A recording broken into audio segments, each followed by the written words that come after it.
नमस्ते नमस्कार साथियों, जय हिंद। आपको हम बता दें कि बीपीएससी चौथे फेज की बहाली के पहले छात्रों अभ्यर्थियों के आंदोलन को दबाने के लिए या यूं कहीं कि इनडायरेक्ट रूप से माननीय जो सिविल कोर्ट है, अनुमंडल पदाधिकारी के जो कोर्ट है, वहां से अभ्यर्थियों को एक नोटिस गया है। यानी जो छात्र नेता हैं, मुझे भी एक नोटिस आया है।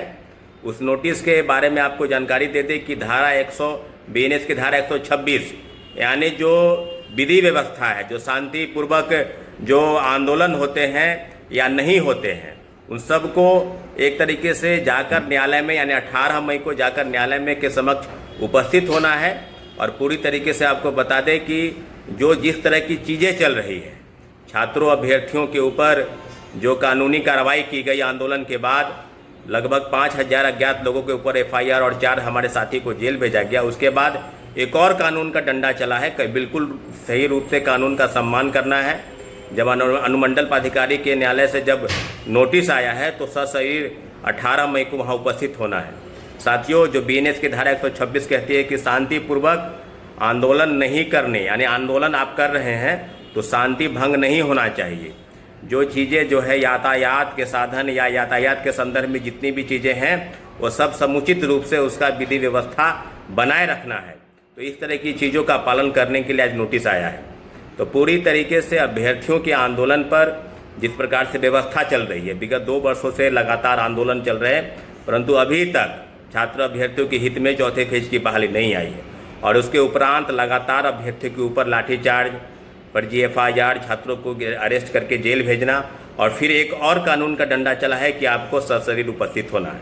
तो निश्चित रूप से हम लोग जितने लोग हैं, 5-7 लोगों को जो नोटिस आया है, सभी लोग उपस्थित होंगे 18 तारीख को। इतना बता दें आपको कि जिस प्रकार से विधि व्यवस्था बिल्कुल अभ्यर्थियों की तरफ से भंग नहीं की गई। जिस प्रकार से आंदोलन होते हैं तो सभी आंदोलन के पहले इस तरह की चीज़ें होती है, तो घबराने की ज़रूरत नहीं है। जितने भी शिक्षक अभ्यर्थी हैं, जो लगातार आंदोलन चल रहा है और लगभग 1.5-2 वर्षों से TRE-4 के आंदोलन को लेकर जितनी भी चीज़ें हुई है, सबका एकमात्र उद्देश्य रहा है कि चौथे फेज की बहाली। और जब नए शिक्षा मंत्री मिथिलेश तिवारी जी ने बार बार आश्वासन दिया कि हम बहुत जल्द, जिस दिन वो ज्वाइन कर रहे थे उसके ही अगले दिन उन्होंने कहा कि हमको 10 दिन का मोहलत दीजिए, हम चौथे फेज की बहाली हेतु जितने भी विभागीय कार्रवाई है या विभाग स्तर से जो भी होना है उसको अपने स्तर से करके हम जल्द ही जल्द सब चीज़ों पर आप लोगों को जवाब देंगे। और मीडिया के समक्ष फिर जब आए तो फिर वही गोल गोल लच्छेदार भाषा का इस्तेमाल करने लगे कि हम बहुत जल्द करेंगे।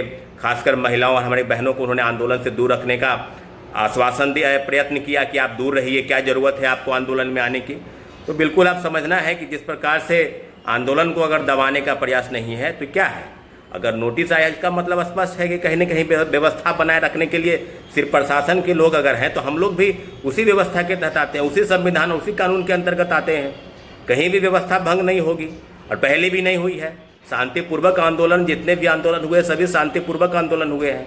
छात्रों अभ्यर्थियों की डिमांड पर अभी तक बहुत सारे आंदोलन इस राज्य में हुए और सभी पर कहीं न कहीं सरकार की निगाहें बनी रहती है। अब 20 तारीख को यानी 20 मई को आंदोलन है, उसके पहले ही सरकार के तरफ से यानी माननीय कोर्ट के तरफ से जो नोटिस आया है उसका सशरीर उपस्थित होकर जवाब देना है। लेकिन जिस प्रकार से चीज़ें चल रही है बिल्कुल संविधान के अनुरूप नहीं है। संविधान और कानून के लिए बिल्कुल ये उचित नहीं है कि छात्रों अभ्यर्थियों को इस प्रकार से नोटिस और छात्र नेताओं को नोटिस देकर उन्हें डराया धमकाया जाए। तो बिल्कुल डरने की ज़रूरत नहीं है। हम लोग कानून का सम्मान करते हैं, कानून का सम्मान करेंगे और सशरीर उपस्थित होंगे। लेकिन आंदोलन जो है 20 तारीख को, वो आंदोलन बिल्कुल होगा। छात्रों अभ्यर्थियों के हक में जो आवाज़ है वो बुलंद रहेगी। और 20 तारीख को सारे शिक्षक अभ्यर्थी जो है पटना विश्वविद्यालय के पटना कॉलेज से उपस्थित होंगे और अपने अपनी मांगों को लेकर सरकार तक ले जाएंगे। बहुत बहुत धन्यवाद।